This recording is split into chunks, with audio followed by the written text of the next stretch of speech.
More often than not, it's the simple things that will trip up a system like OmniFocus, and it has more to do with how you input information into OmniFocus than anything. And the most basic of information that you're going to be entering into the system are the simple titles that you're using for projects and for the tasks themselves. And the reason I say this is something that can trip you up is because if you name it incorrectly or you name it in a vague way, it's too easy to just not know what it is, and you can sometimes resist doing the thing just because you don't understand the full details of what it is, and that lack of clarity is enough for your mind to say that they'll just put it off until later because there's too much unknown with it, so you just won't work on it. And it creates a level of resistance that's simply not helpful and simply doesn't need to be there. If we do the work up front to name it correctly, then it's not much of an issue. So the best way to name these that I have found is to be as clear as you can so that it's not a nebulous concept of what's going on with it. So if we look at this list of work projects that I have here, and let's say that I need to create a new one, and I know that I'm getting ready to switch banks. I want to use a new local bank instead of the one I'm currently on. So typically, whenever I've seen people create these, they will create a new project and it will be something just like bank, and they would just leave it at that. Well, the problem I have with that is what exactly is that project? Are you starting a new bank? Are you, in this case, switching banks? Are you trying to get a new account set up with them? There's just too much unknown with something as simple as bank. And I will see things like grandma or mom, and like you'll see those things on a list occasionally. And it's like, okay, well, what is that? Well, they intended to mean plan a birthday party, but it can have so many potential meanings that you have to maintain a little bit of information in your mind in order to interpret what bank means. Well, if I know that bank means switching banks, then why wouldn't I just call it switch banks? That wouldn't be terribly difficult to just name it switch banks. Now, what I always try to say is that do your best to name these with a verb at the very beginning so that it implies action. The reason for that is because it's something that allows you to see that there is something to be done instead of a noun. A noun doesn't usually give you the information that you need to decide what comes next, whereas switch banks, it's implicit in the title of that I'm done with that project whenever I've completed the process of changing from one bank to another.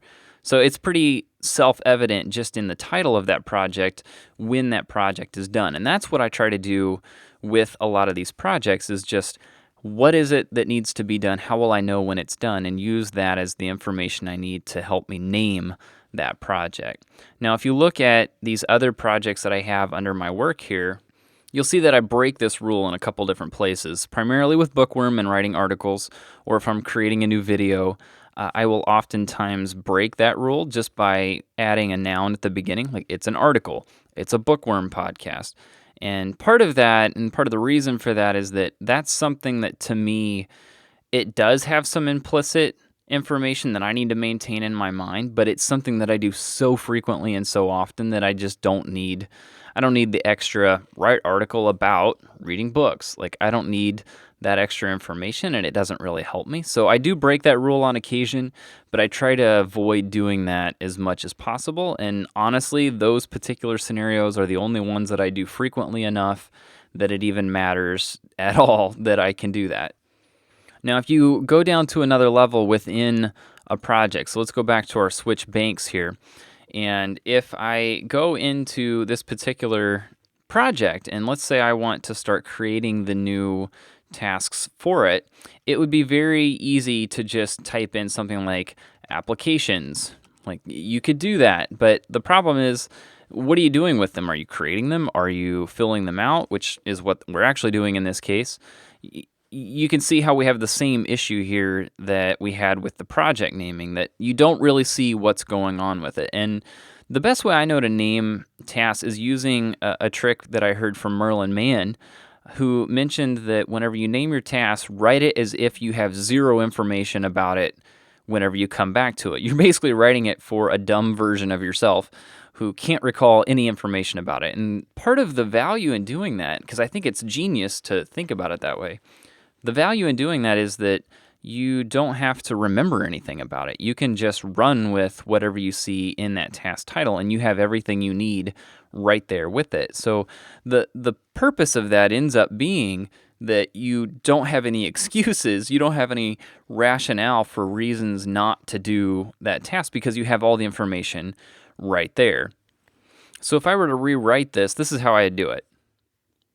Now, it does take quite a bit more time to fill this in, to just type out that whole title like we have here, but I think you can see the point that having all of that information in the task title makes it very easy for me to see what it is that I need to do. So I'm filling out applications. Apparently, Judy is the one who sent them to me, and they're all about setting up the new account at Northern Bank. So I know that that's the next thing that I need to do in order to switch banks. If in this particular case, I would potentially set up a follow-up task of email applications back to Judy once they're completed and just set this as a sequential project. So there are some chances that I could do some things like that. But the point of this is that if you name your projects and your titles in such a way that it implies action, again, we're doing both of them starting with a verb, and it spells out all the information that you need in order to get as much out there as you can so that it's easy to understand when you're done and what needs to happen. If you can't recall everything, then you're better off. The more that you can get out of your head, the less you have to maintain. You don't want it to be a trigger list that still requires information and interpretation from yourself. You want as much of that out of your mind and in the system as you can, because that's the point. You're trying to trust the system. The more you can put into it, the less you have to recall and the less you have to rely on your own mental ability to maintain the information that you're trying to put into your system.